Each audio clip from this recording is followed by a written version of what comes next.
na kwamba vita dhidi ya ufisadi vimekuwa vikilenga baadhi tu ya watu na makabila humu nchini. Hebu tuvuke moja kwa moja tusikie kauli zake ni zipi kuhusiana na mfumuko wa vita dhidi ya ufisadi. No one has been convicted up to date. Even as we talk, money has not been frozen for the alleged suspects that were arrested. The assets that are being owned by alleged suspects of NY Season 1 are yet to be told to Kenyans. We had so many cases that are pending that are called old corruption cases. They have never been, no one has been convicted up to date. What we are seeing in Kenya is petty conviction of petty corruption. There are people who are just being arrested because of just petty corruption. And when you see the statistics from EACC, you will get yourself shocked. You are seeing corruption of only 2,000 being convicted, but grand corruption cases are there.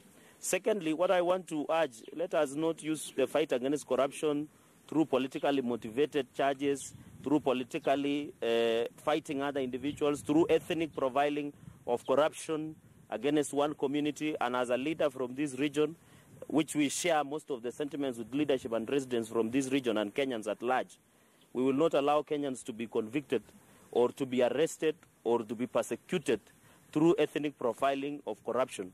Because I wouldn't want even to name names. It is in the public domain that the surname of some of the individuals that head state corporations and head parastatals in this country has betrayed them.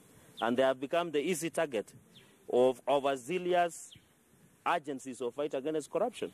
And you know, these wild goose chase, because these are politically motivated charges. And at the end of the prosecution of these cases, I can assure you 99.9% of the alleged grave cases will not be, there will be no convictions, because we are doing just at the best and a public relation exercise and a showbiz to show to the world that we are working. They should stop working hard. They should start working smart for the benefit of Kenyans. Third and finally is that we have seen this is imagination, weaponry, done in good faith, political witch hunt to create and set an agenda of 2022 succession politics. As a leadership, we are very keen. We are watching, and that is why I want to ask investigative agencies to not be used to fight the wars that you cannot, you have been used to fight other people's wars for convenience of 2022 politics. And I have seen the leader of Wiper leader and the self-proclaimed opposition leader by the name of Musalia Mudavadi saying that we should not talk. We'll keep talking because we have to protect the silent majority. There are many Kenyans who their lives, their careers, these are young people. You cannot make public service of this country a graveyard of careers of most of the young people. Let us do the fight against corruption in a more calculative, within the rule of law, but we should not use at the behest and the convenience of trying to show that you are working. I want to assure them there are many silent majority public servants who are now, as we talk, live in intimidation. They are working under fear.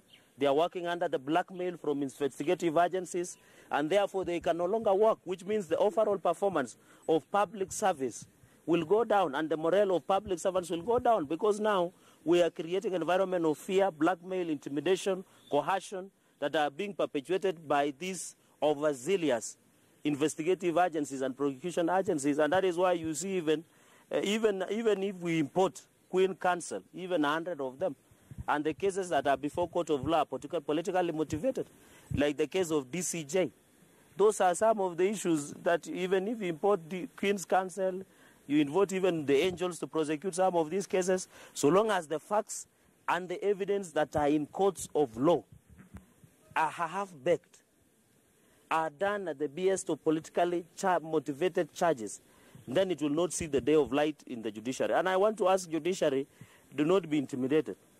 Can you listen and adjudicate those cases in good faith and ensure you give justice to these innocent public servants that have served, their lives are on the line, and they have served this country with zeal. They have worked very hard. Their families now live in fear. Their children cannot interact with other children because simply of allegations that the prosecution cannot substantiate in a court of law. And therefore, I have seen, the people who are running for presidential seats like Alonzo Musyoka and Musalia Mudavadi and others are excited. I want to warn them that votes will not be won through supporting multi-agencies of fighting corruption. Votes will be won by convincing Kenyans that what you can do. Let us allow President Uhuru Kenyatta and Jubilee government to fight corruption. In fact, as an oversight, you should be telling Kenyans what you can do for them, even if in 2050 you become the presidents of this country. Because we know the president from 2022 to 2032. So they should be strategizing on a blueprint from 2032 and beyond, when some of the Kenyans will be running. So the fight against corruption, nataka tu niseme, mambo ya ufisadi. Tumeona saa ile unapigana na ufisadi, tumeanza kuangalia ango lingine ambayo inaonyesha kuwa imeanza sasa kutarget ethnic profiling in the fight against corruption. Sisi kama viongozi hatutatishika. Mambo ya kukamata watu Friday, hiyo ni showbiz, hiyo ni public relations. Haimaanishi kuwa kuna kesi ya uzito ambayo itachukuliwa katika kule mahakamani.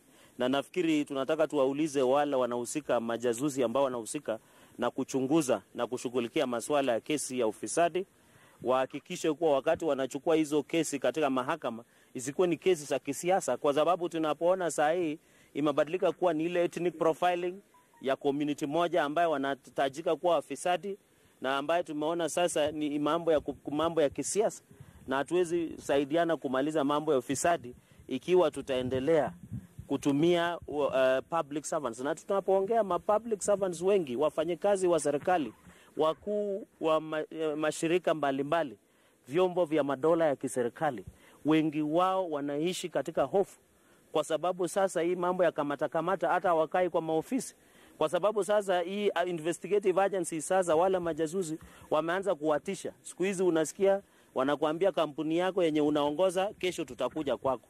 Na hiyo inaendeleza ufisadi, kwa sababu inachangia ile sehemu ambayo watu wanataka kuhakikisha wametoka nje.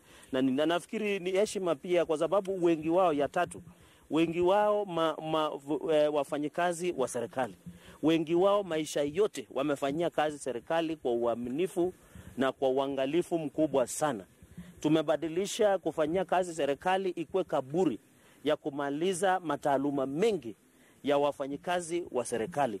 Na sisi kama viongozi, nimeona viongozi wengine ambao wako na tamaa ya uongozi wakisema tusiongee kuhusu jinsi ambavyo ufisadi unavopambanwa. Nataka niwaulize tu, kwa sababu hawa wanaomba uongozi wa urais miaka zijazo kuanzia 2032 na kwenda mbele, wao waanze kupanga jinsi ama ratiba ama taaluma ama sijui mtahala wakuja kuwasaidia raia kuanzia 2032 na kwenda mbele, kwa sababu hii miaka 20 ya 2022 hiyo tushashughulikia. Na ya mwisho nilitaka tu niwaulize wale ambao wanahusika na mashirika ya kupambana na ufisadi.